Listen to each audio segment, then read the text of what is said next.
Meu nome é Fátima, eu tenho 49 anos, vou fazer agora em maio. Sou jornalista e tenho 4 filhos.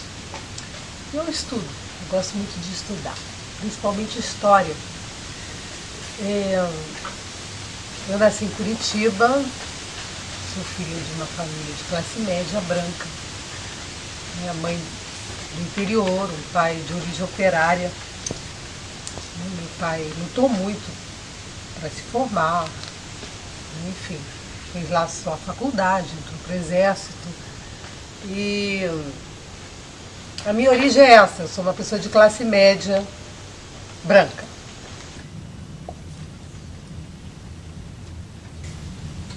Passa um pouquinho.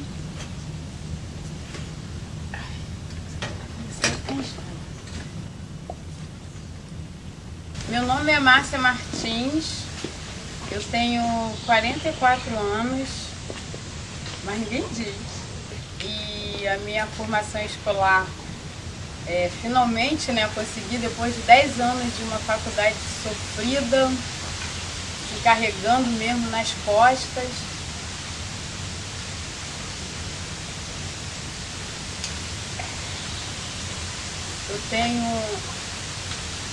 Eu consegui fazer o terceiro grau, concluí agora o terceiro grau, numa universidade federal, porque se fosse de outro modo eu não poderia. Eu concluí o curso de biblioteconomia, que era um sonho que eu tinha, até por desconhecimento.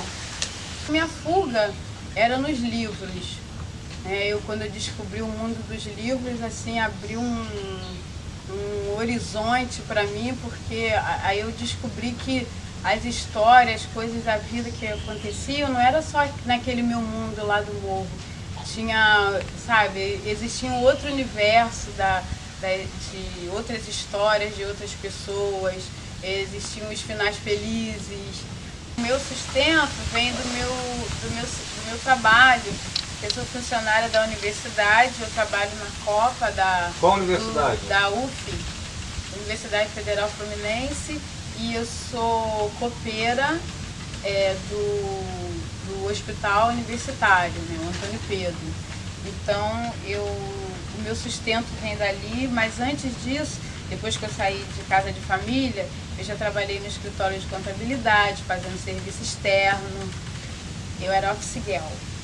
Aí depois eu trabalhei numa loja, e depois eu fui ser manicure autônoma, e depois apareceu esse concurso quando eu já estava na faculdade. Eu era manicure e fazia faculdade. Eu sou aquele tipo de pessoa que tem medo de oportunidade. Eu tenho medo de trocar o que está dando, o que não está me machucando por uma coisa que de repente vai me dar, assim, vai me trazer maior benefício e de repente não vai me trazer satisfação nem prazer.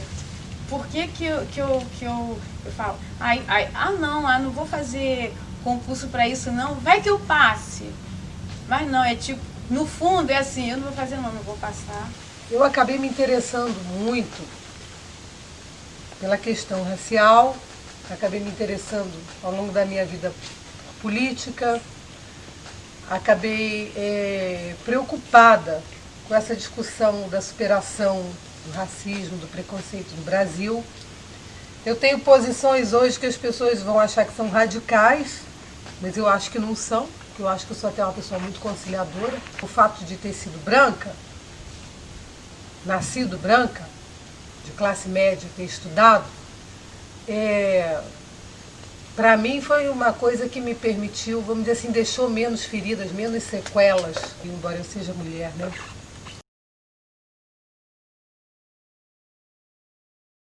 Meu pai, quando eu terminei o ginásio, ele disse assim pra mim, agora já sabe, não, primário.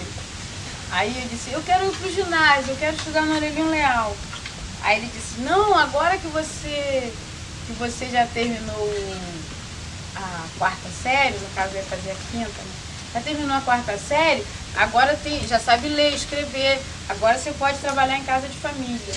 Ninguém dizia assim, quando eu terminar, eu vou ser professora, eu vou ser doutora, eu vou ser não. Quando eu terminasse, quando eu terminar o primário, eu vou trabalhar em casa de família para comprar as minhas coisas. Naquele conformismo, eu estava doida para terminar logo o primário para ir trabalhar na casa de família, né, para poder ganhar meu dinheiro, porque meu horizonte meus planos eram esses, porque era assim que era. Aí quando eu já estava lá pelos meus 7, 8 anos de idade, estudei numa escola pública. Apesar de ser uma escola pública, a escola pública naquele tempo era uma escola boa, né? Década de 60. 60 por aí. Eu tinha 8, 9 anos, 60. Nessa década, no início. Aí tinha uma menina negra na sala, uma única menina negra numa turma de mais de 40 alunos. Eu me lembro ainda que tinha uma menina que era muito bonitinha, era filha do médico da cidade. Isso foi em Santana do Livramento, uma cidade do Rio Grande do Sul, na fronteira com o Uruguai, fazia fronteira com Rivera. Então uma vez, essa menininha negra, ninguém falava com ela, ninguém conversava com ela no recreio, ninguém brincava com ela, e parecia que ela não existia, parecia que ela não estava lá. Né? Sentava todo mundo nas primeiras fileiras, ela sentava na última cadeira, num canto. A professora não dava nenhuma atenção para ela. Acho que não via nem se ela fez o dever, se ela não fez o dever. Não via, não cobrava nem dela nada. Não pedia para ela fazer leitura na sala. Era como se ela não estivesse ali. Na hora da gente ir para a aula de religião, a gente ia de mãos dadas em fila indiana, né, um dando a mão para o outro.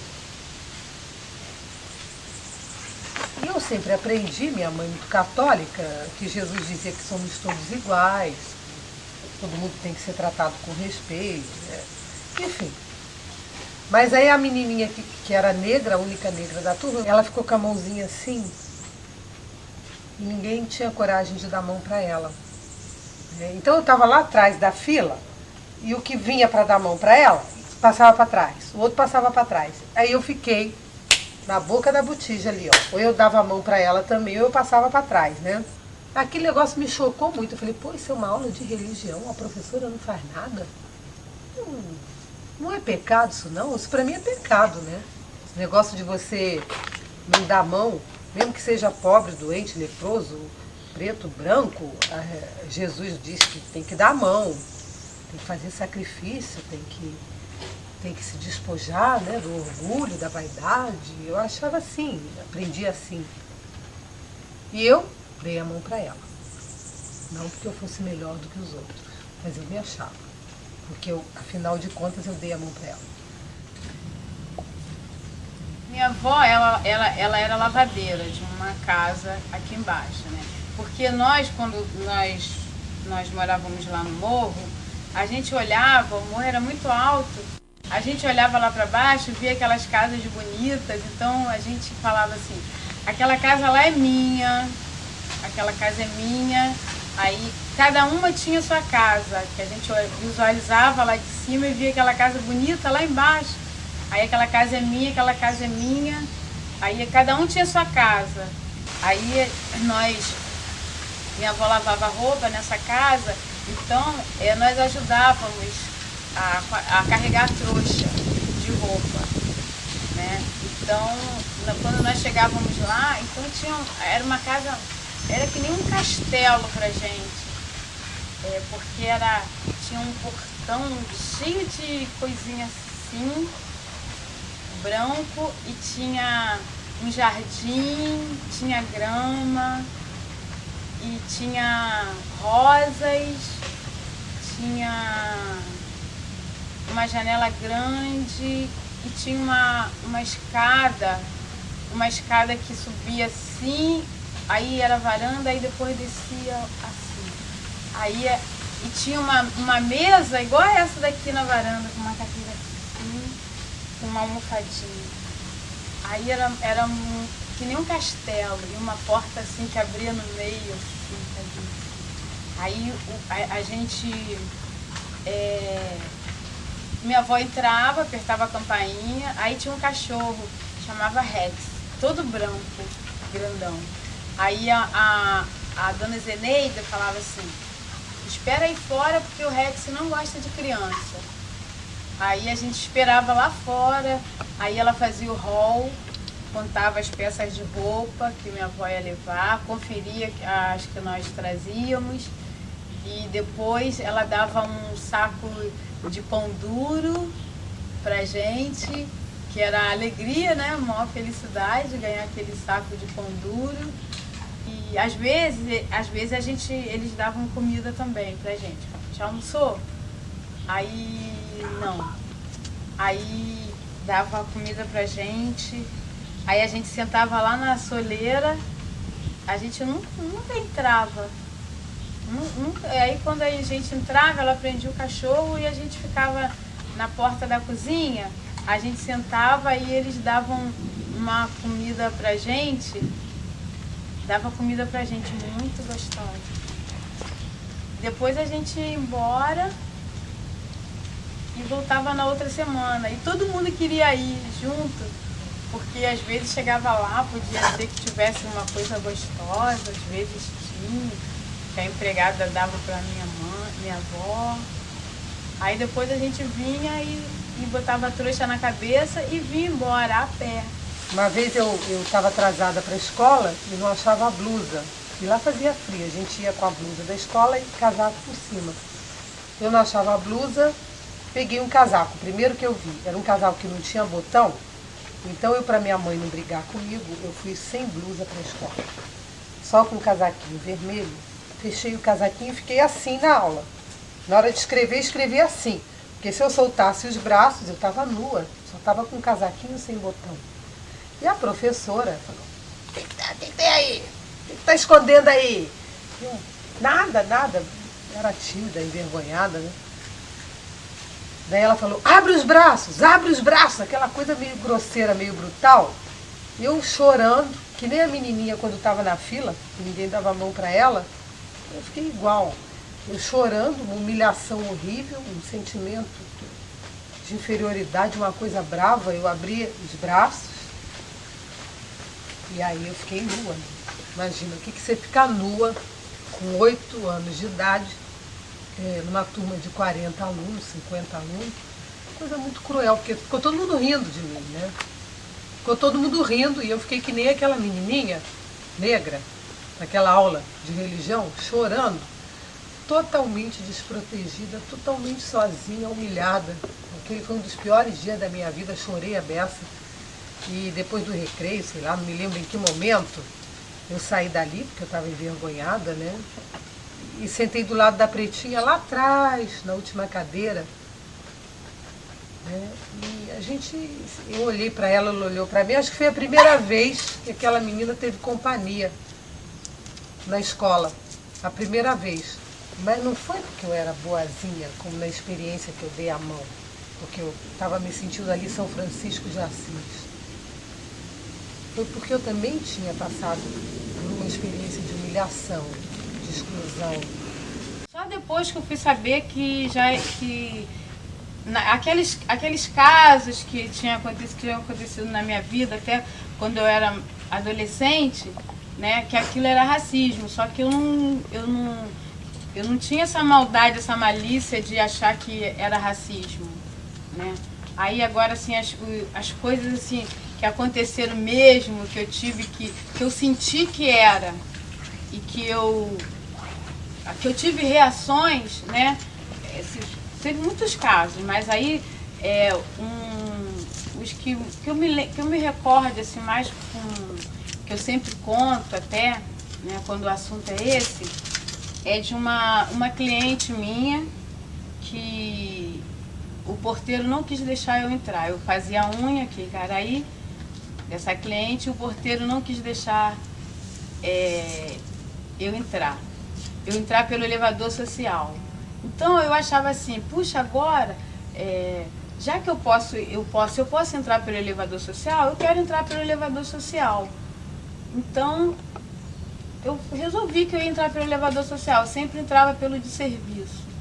Aí eu cheguei lá, entrei, aí ele disse, não pode subir por aí. Eu falei, por quê? Ele falou, porque não pode, o seu é aquele lá. Eu falei, mas eu não tenho elevador nenhum aqui, aquele ali não é meu não, o meu pode ser, aquele lá é meu, esse aqui também pode ser meu.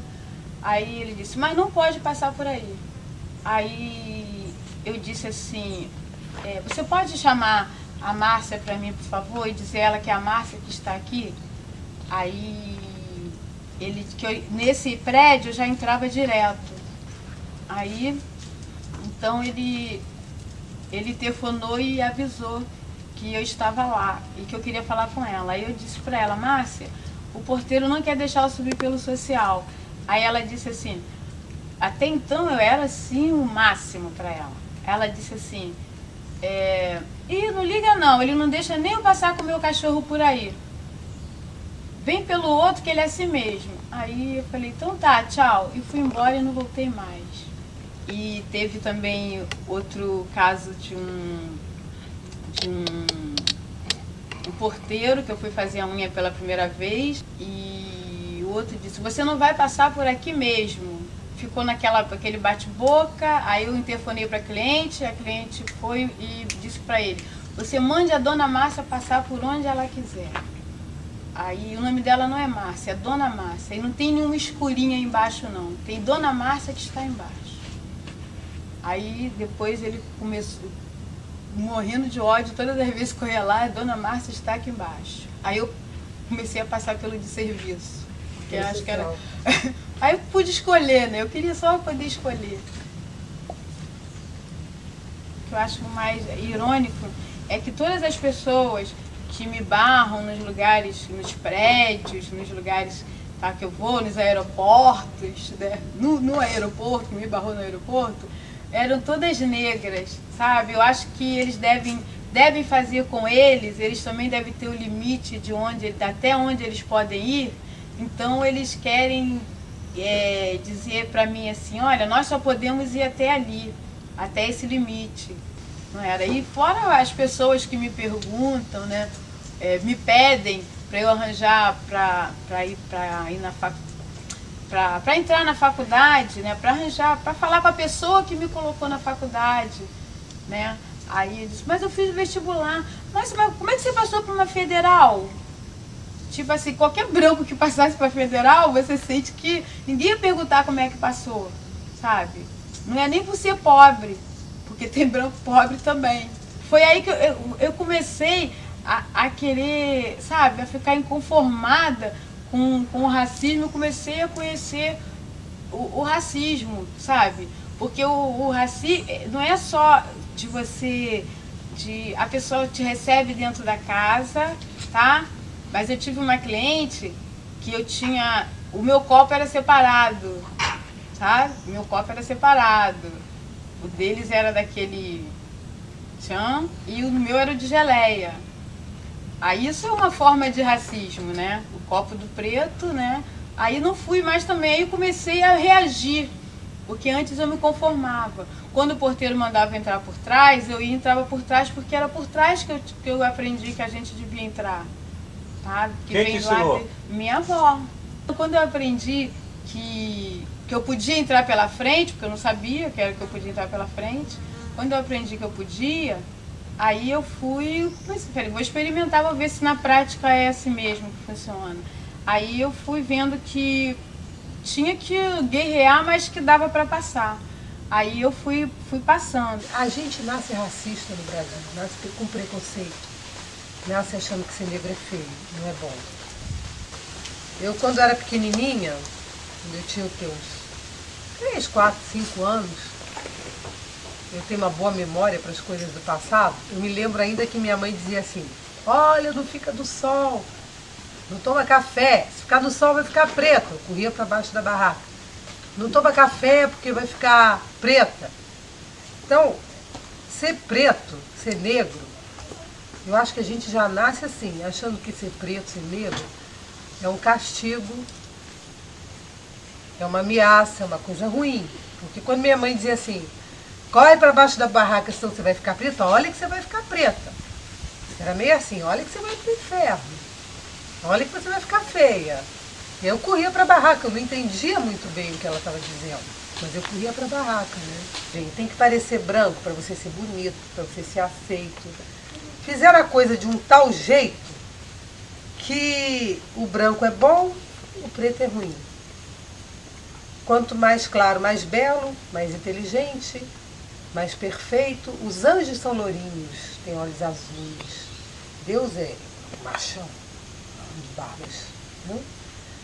Jesus é lindo, maravilhoso. Que Jesus é bonito pra cacete, né? Claro. Dentro do que a gente aprendeu a achar bonito. Né? Aquele nariz, aqueles olhos, aqueles cabelos alourados, aquela tez clarinha e a branquinha. Se não for assim, é feio. Essa história de Deus ser branquinho, isso é diabólico. Eu nunca fui, eu sempre olhava emprego em jornal e queria ir, mas eu nunca ia quando pediam boa aparência, sabe? Porque boa aparência para mim é sinal de brancura. Que eu acho que eles vão dizer que boa aparência é a branca, a loura, até a morena tá ficando loura para poder conseguir emprego. Então imagina a negra vai fazer o quê? Aí então eu nunca ia, aí eu dizia assim, puxa, você fazia isso tudo, mas está pedindo boa aparência, eu não vou não. A gente devia achar assim que a gente tem a mesma capacidade, mas não, mas isso é tão batido, incutido na nossa cabeça, que a gente é menor, que a gente não tem capacidade, que acaba nos convencendo, que aí a gente não vai, aí o branco foi, né, de repente com menos capacidade, aí ele conseguiu, ele não conseguiu porque ele tinha capacidade, ele conseguiu porque você não foi, você tinha mais do que ele, mas você não foi porque você ficou com medo. É o medo do pejorativo mesmo, sabe, de achar que a gente o nariz é feio, a boca é feia, não tem dente, sabe, o cabelo é duro, eles falam cabelo ruim. Eu falo, meu cabelo não, meu cabelo é bom, ele não faz nada de mal pra mim, ele é bom pra mim.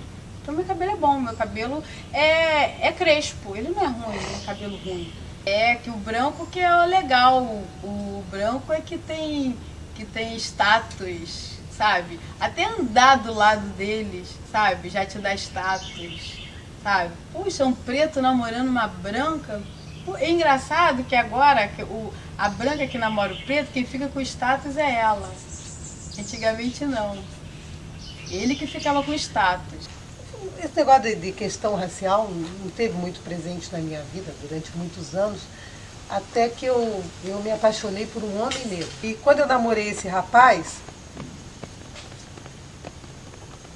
que era negro, uma das coisas que me chamava atenção, ele também ficava. Uma vez a gente foi ao teatro, ele era o único negro do teatro, aqui em Niterói, no Abel. Fomos assistir um show nem me lembro de quem. A gente olhou em volta, ele falou, olha aqui, só tem eu aqui de negro. Aí eu falei, não, no palco tem. Tinha um ator, um bailarino lá. Aí ele falou, mas ele está fazendo, não é circo para a plateia branca. E quando a gente ia nos restaurantes, uma coisa que me chamava atenção era a atitude dos garçons, né? Os garçons, se você pedir um vinho, a sociedade machista branca normalmente, isso virou etiqueta, o homem experimenta o vinho, se tiver bom, manda pedir a garrafa. E o garçom não olhava para o meu parceiro, ele fazia tudo se dirigindo a mim. Até na hora de pedir a conta, ele olhava para mim. É incrível isso, né? Porque o negro consegue ser mais discriminado do que a mulher, né? Mesmo como mulher, quando eu saía com um parceiro, um homem negro, ele era mais discriminado do que eu. O Brasil tem que assumir que é racista para combater o racismo.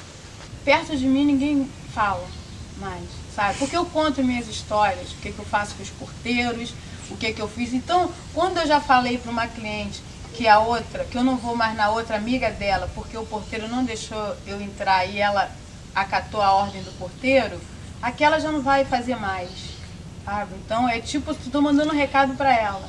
Ou você fica com a manicure, bibliotecária, que fala, minha manicure é bibliotecária, fica toda... Ih, agora eu vou ter que fazer outra faculdade, minha manicure tem 2, sabe? Assim que elas falam. uma professora estava fazendo um trabalho lá na UF, lá do PENESB, lá daquele curso lá, que é de raças e etnias. Aí ela perguntou o que eu fazia já que eu estava assim, inserida nesse outro lado do mundo, né, que eu tinha assim, como entrar pela porta da frente e tal, que eu achava que eu estava contribuindo. Aí eu falei, eu estou contribuindo, que eu acho que o porteiro da próxima vez que ele for barrar, ele vai falar assim, não vou barrar aquela negra não, que a outra já fez aqui um estardalhaço, né? Então acho que eu estou contribuindo para o próximo, para o que vier atrás de mim, porque também não posso ficar no meio da rua com a bandeira falando mal de branco, né? E nem posso também ficar pegando os negros todos e falando, vamos fazer faculdade. Eu faço isso com a minha família. Todo ano. Esse ano eu comprei 10 formulários de isenção do vestibular, mandei tudo lá pro morro, sabe?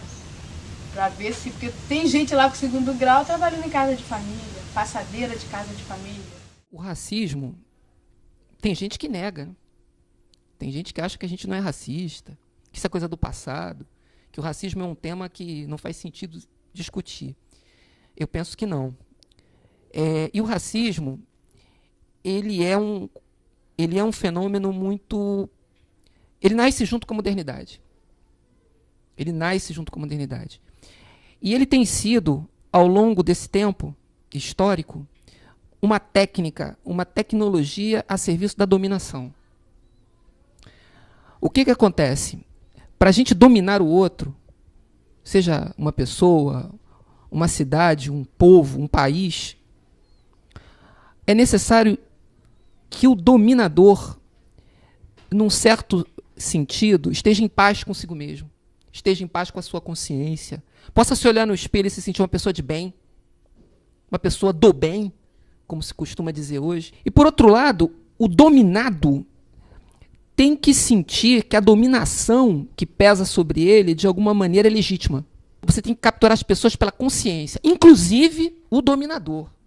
O racismo entra aí. Ele entra com uma tecnologia a serviço dessa dominação. Como é que o cara vai lutar contra alguma coisa que ele não enxerga?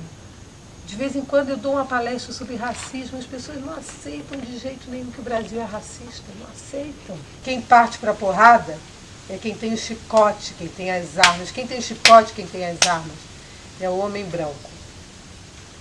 Não estou querendo dizer aqui que todo branco é um safado, não estou. O cara não tem nem consciência disso, ele não tem. Ele está lá, eu estou bem, eu estou feliz, eu estou aqui, ó. Olha que lugar bonito. Me dá uma cervejinha aí, tá ótimo. Para mim isso é um direito meu, eu tenho direito a isso é normal. Eu quero ter os mesmos direitos, sabe? Eu quero ter os mesmos direitos que os brancos têm, sabe? Eu não quero chegar num lugar e ficar... Eu não quero deixar de ir aos lugares porque só tem branco, sabe? Eu já deixei de ir, sabe? Não vou não, lá só tem branco. Mas não era porque eu estava com preconceito contra os brancos. Eu não queria que os brancos se sentissem mal com a minha presença. Se eu me sinto bem onde só tem preto, por que eu não posso me sentir bem onde só tem branco? Eles que me engulam. Eu fui ingênua, sabe? Eu fui ingênua porque eles contavam piadas de negro pra mim, eu ria pra agradar eles. E hoje em dia ninguém conta mais. Preto conta piada de preto pra mim, branco não conta. A gente não pode mais tá dando esses mole, a gente tem que procurar, assim, se impor, procurar o nosso lugar, que não era lá como o outro falou, que tinha um pé na cozinha. Ele podia ter pé na cozinha. Eu tinha pé na África, no pé da África, não é da cozinha. Eu tenho pé na África, cabeça na África. Então eu acho que se a gente conseguisse já de pequeno, já pegar o pepino e mostrar para eles que não é assim, né? Que preto também é bonito, que preto também pode ser inteligente, que preto pode fazer tudo que branco faz, né? se tiver oportunidade, eu acho que quando eles crescerem, eles vão ser, assim, eles vão poder encarar melhor, né? Isso, eu acho que essa geração de agora, dos pretos que tem coragem de encarar, eu acho que deve passar isso para as crianças. Agora, ensinar os brancos e os negros, né? Porque também não adianta o preto saber que ele pode e o branco continuar dizendo que ele não pode. O branco também tem que se conscientizar. Porque ao invés de dar um saco de pão, não aumenta o salário, porque ela sabe que aquele dinheiro da trouxa de roupa não vai dar para ela passar na padaria para comprar um pão fresco. Então, eu acho que hoje eu não veria assim, desse jeito. Eu não ia querer o saco de pão duro.